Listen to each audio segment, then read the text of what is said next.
Ai maitai oledo makhoina olhanbani haiba yai adubu aisu masi pamle matai manau ani dharma tinadaba sajat manadaba fatte laisa namba haire khwaidagi nungaibadi aina sanga sade haibada makhoina ngakhibaduni makhoi nga disai aigi tongana thongi makhoina wabadu ubada aisu nga sara sira khali adubu pak ngamgani thajade masi nangna tambikibani doibema imungsi maral mathum leiba imungni yum kai yamna nungai gari macha car le mathon ani gi dalane makhadana machega mabaiga angangsinga mathaktana aikhoi ani aihak oza oirambasu tokle paisa thoktre masi kharadi wagadobu male ikhutna suraga thokpa paisa duna khara komna sejinaba ngame hauzik phawbadi jonna senthum aingonda loina thadoi ai laktringai masiamna so sang pairame aingonda mana nakhogidi nangna paijaro sinarakpa kuidri aina zonda pirubada ai yumda asum phamduna leiro haibra hairaki adubu mangonda haidana lokthokpadi hangoiba mapoi mahak MA pass tawraga thabak thibida phangdaduna magi father gi thikagi thabakta yaubadagi masamak thikadargi profession da sangkhibani hai punsida aina apamba poram ama yatuna chatpa haibasi pak yadaba male aihak aigi khunda oja macha ama oiraga ahal oiraba pangal solaba ipagi seba tauge imabu potha hange yum palaroi khanduna aibu nungsibiba aiga su puning tinakhiba kaya thadoktuna leijarambado aremba takre pokpadagi saksu khangnakidaba jat su tinadaba nupa amagi mafamda mafam marang su khangdana pukning haksang aigi leijabi pumnamak asumna noma kathoklagani haibasi thajaramde nangna haikibagum mahak aigini haina ningu haibadu aihak practice tawba hore aduga paw amana aihak mama oiga dawbagi mami tamle ahanbada saning thangingdaba handokningba gumba ma haksangda phawraki jona nungsa thiduna doctor yanghanbada khanglakpani nahakina kamdawba tariba karigino khangde nangi wa hekta ningsingi nang adum lenba tarabra punsisi makhal amagi changyengni amuktang maithi khibana punsi supa maithi ravani khanbadi achumbo oiroi haubadagi hauna wafam sida kaya yanakhi nang ai su punsisi naitom lenduna ipa imagi damak lelagi khanki adubu yaramdre tawbagidi matang na suoiba yai hingsaya tamba nupa adugi mangda nak amuktang ai su nupi amani haibadudi ulamba chumi maduna nangi maithi khibagi ningamdaba wakhal samthokpa ngamgani thase ngasigidi loirage aina hairibasigi paukhum pirau best of luck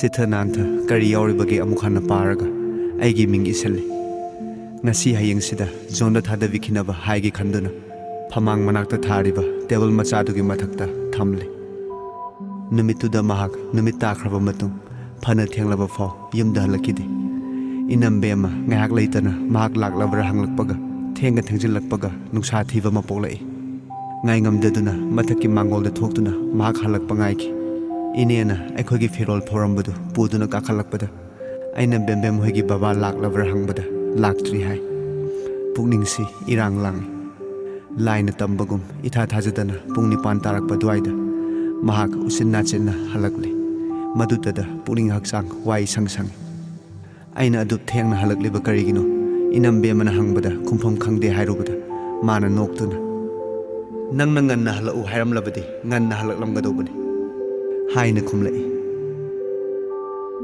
mathang numita mahak mi ma unaruni haiduna ayuk nganta irumai thajaba matung sa thakpa loiraga adum chatkre bembem dusu tuition tamba hogani hairaga lakhide hangu sira khalingai inena sa thaknaba hairakpade ayhak sak safom ka tana satki kumtharakpani adubu karigino khangde mana aigi chaga chanamaga puduna kakhalai aina hangubada mana lolapna nanam bemadu ngasidi hojik faw iruja hodri kona thake hai bememgi babasu numidang halakte ngaige khanbra khangde madu tabada swailawi adubu makhatana hangudobu hangoiki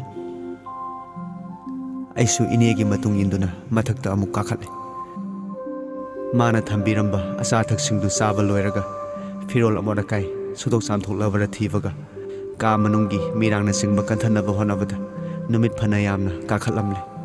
Numit yunggadawramle. Nungtigi hairabadi zone gi talaksida sak chabagi matamdu hele.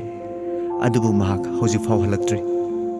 Talaksida inena amuk nanam bemana ibungo ngairudrabasu sak chaba matam kairaga fatte. Sak chathoklarro hai.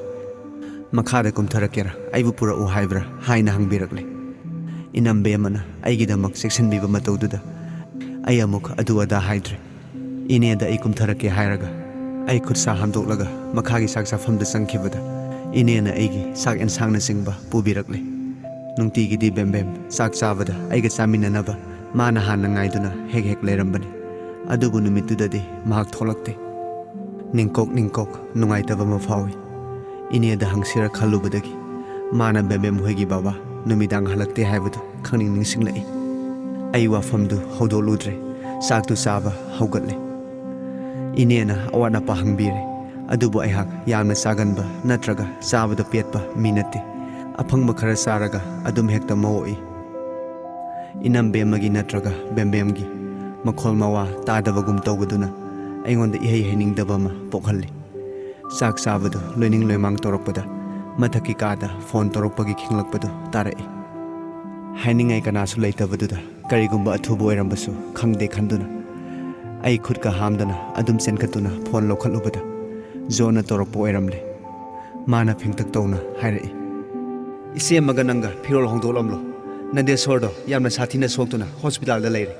Ai loba lakani athubani. Makhoi mungda su takhre hai. Phone du adum thamkre. Aina khudakta makhada sena kumtharaga khutsa hamdokle. Inam bema thirubada iruzari hairakpadagi iruzafam tana adum sel. Aina mapandagi paudu tamubada inam bemasu. Ha, nande sorbo. Haina fingna hairaga khudaktuda bathroom gi thongdo hangdolakle. Kamdongna soibano pungau phane hongdo ina fi angau in batare. Ingbani na sal angau barakarino manjunaba amaga pujemu. Nasadu inghan bayade. Chalo ai laklage. Sakti sahorabra. Sare. Khumlamlaga ay adum selakle. Aphinga phai thibagum tawrabra. Almiragi karamba kakhalda phanek phiroldu thamkhrabano. Itheng thengnate. Inam bema makhadagi nakhoibu loidribra haina hanglakpana hal. Maraktuda uchinna chinna phirondu thengnare. Aina loire khumlamlaga fi hongdoknaba kanna hone. Ngaihaktuda sumanglomda aikhoigi gari thausilakpagi sawumdu tarai. Inna fidu inna ayhak mathaki kadagi kumtharakbada Jona sensilakbadu ui mana hai inam bemada Isema lao salasi nangsu lao ne ibai di laibra gari da kakhat na inam bemana Navaidi thabak ama chatkani haina ngantana chatkre atei di lairi nanaudubu khara fahorabrane ise di nusa thikreda gari thona mana khumni khara thina sokpa male doctor singna kanna hona hori Farak ladi nungai nida macha mayam siga pangga pangbane kamdobadagi sokpani haibagi jiri bamdagi nahan numidang purakpa male thanana phabani suhai masana surrender tawjabani suhai ngarang numidang waida jail da thajilakpa oira male ngasi ayuk jail manungi phadok mayam sak chanabagi thongnarakpada kari wahodagi no khangde makhoi masen khanarakpadagi yaina sunaba ma thokhiba male maduda makhoi khara sathina sokpan ba yauki hai Aikoi nande sorsu sathina sokpaduda yaukhiba oiramale aina ngasai thanada leringaida aibu khudakta hospital da lau hairakpadagi ai satlure aina hek yaubaga aigi mangda magistrate na magi jawan lawkhre mana matai mabu unajage kaubiu haibadagi kauribani inambe mana hainingba leramgani haijasanu matai manidana mabu ibe tombigasu khangnakrabara khangnai hai Doctor na fani haibra. Makhoi kanna hona howi. Hangba matang sadri.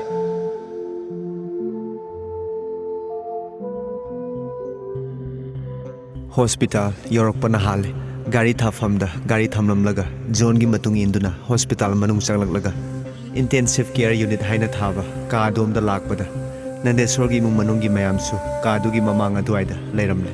Aikhoi bu ubada zone na tachau haina kauba. Aigina itai thoi haiba ahanduna tholaktuna makhoi ani napa chikna wari sanai aikhoi bu tahande Jona inambe amabu mangonda sinaramlaga kadugi manungda aikhoi ani mak changsinminare ka manungdu isiksi Nandeswargi oira male sor thabet honbagi saum ama yamna mayak sengna tari ekhoibu ubada anabagi nakta leiriba angoba apron seliba doctor duna ekhoibu anabagi manakta salaknaba ingi torai John na ibu mang thali doctor na takpadagi John na Nandeswarda ibungo natay malakle haina ta ubada magi makhut yetu lenga dobagi honabagum torai doctor na magi khutuda paibinaba sonthangna na hairakpadagi aina khut ani sangduna magi khutu hek pairubada magi sor phuiba helai masa pumba thak nikna matat yamna wana hairai itaima ai lale ngakpiu ko doctor na ingonda mana pamlibadu khumbinaba sonthangna na hai khudaktuda maduma khongge khanna haidokpa ngamlakte haifam khangdaba maichak amana aibu thumat khibagum tawrai kha siktuna aina hai ibungo itaima kaisu waraude nangna aran bhai khrabasu itaima na ngak pirabani aigi mitta pirang sinthakiba aiha khangaude aigi wadu tabadagira khangde pomkhatlaba chairungna kupsin khraba magi mamit ani dagi atatpa leitana sintharakliba pirangi seldu urubada aihak nungpan olai mittagi pi sintharai aigi tawduna khangde doctor na aibu thokinaba ingi torakpadu ubada John na aibu kagi manungdagi puthokpirai magi fivamdu amuk pharakani haiba thajakide mana lankhiba yarabasu isorna ngakfi sanu haina khanduna ai adum tholakle ekhoi ani bu hek uba maktada Nandeswargi poktabi mama ima bokna aingolomda chongsilaktuna hai sakta thi honoli se khangdabi singda tongbi tongambi nupa phabi akok sa nahak thaki ichana kaya thina sokledo nang peloko haina makhut yanduna serai madugi khonthang oina mafamduda leiramliba Nandeswargi inaunupi masa manausing mayamduna nang pelabra naning thunglabra haina kap lauduna aibu chai thangki inambe maga itei thoi haiba ta chauduga anina mayamdubu khame themjilli ta chauduna Jonda aibu pubikro pothaluso haina takpirai John na aibu mangthana chingbiduna mayam maraktagi gari manak fau puthokpirakle makhoi mayamduna aibu makhut yanduna fana yamna seirabasu aiha karisu khalude makhoigi thamoida fauriba kainabagi maisaktomak aingondasu fauri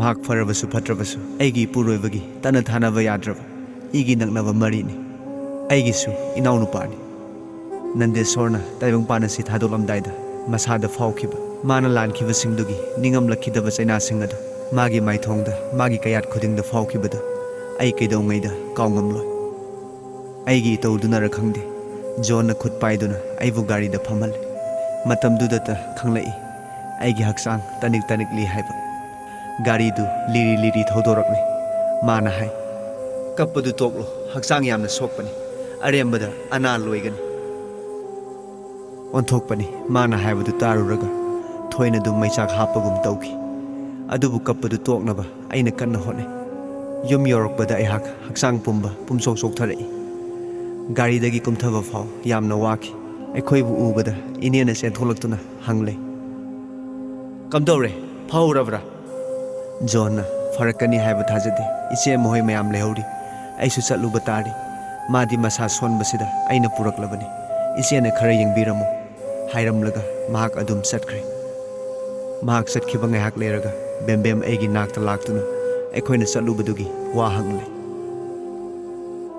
Nandeswarna aingonda lankhre haijabadugi wadu tamubada maga aiga kadaida kamdona unakhibagi kari tawbudagi mana lale haijaribano haina kupna hanglai aikhoina Delhi da John ge anaba layengduna aims ta leiringaida mahaka babaga anina John bu thirakbadagi John bu makhoina pukhi ge hainabagi matangda Dr. Rao gi mangda babaga aigi maramda wangangnabada mahakna babada aigi horakfam singma chani oktavini aina John bu mayum pansanbani haibana singba aigi horakfambu yamna tukatsana lebak masa tadaba wangangda haikhiba aibu chai thangkhiba duda Dr. Rao na mangonda singda pokpini haiduna aduk yamna nupi amabu lebak masa tadaba wangangna chai thangba honabra haikhiba singdu mahakna magi loramdai duda mahak lankhre haina ningamlaktabadagi madu kokpinaba haijarakpa mali aina mabu puksel sengna magi marandu ngakfiki haina tan madu hek tabada bembemna yamna nungaitana hai mamtondu yamna pharambani ayamba matamda aikhoi mamogi manakta hek laktuna sa thaktuna lejarambani mama hingsaviduna hek lakpadagi aikhoi gi asida kari tawba chatlibano nayum leitra migi minai oige haribra lukhak chakhakni sukhangda migi de kari gi sa thaklibano saibaga thangbaga adugi mathakta migi thaina dagi leinaraknaba ingkhol sambanbu ngarangda lakpa mana makhoi gi kangbuna mirak tindabadagi aikhoi gi ahal laman singna khopsin khibani haibana singba kaya ama ngang sakpadagi aikhoi mamoga yam khanaki adudagi ikai boy kari boy mahaka aikhoi ga thapnaki mamtona lawrang samda thabak ama tori basisu aikhoi mamona question chenduna sen thum puthokuna honaduna oikhibani hojikti makhoi madu kaukre aikhoi baba simasu semjin khrabara kaino khangthi nupi asinabu hairabadi loire onthokna tukhat chakrapotni masaduna lale khangjarakuna haijabado ma laklaga aikoina sem saduna haijinduna ngaholibani haina mathak makha olabasu yari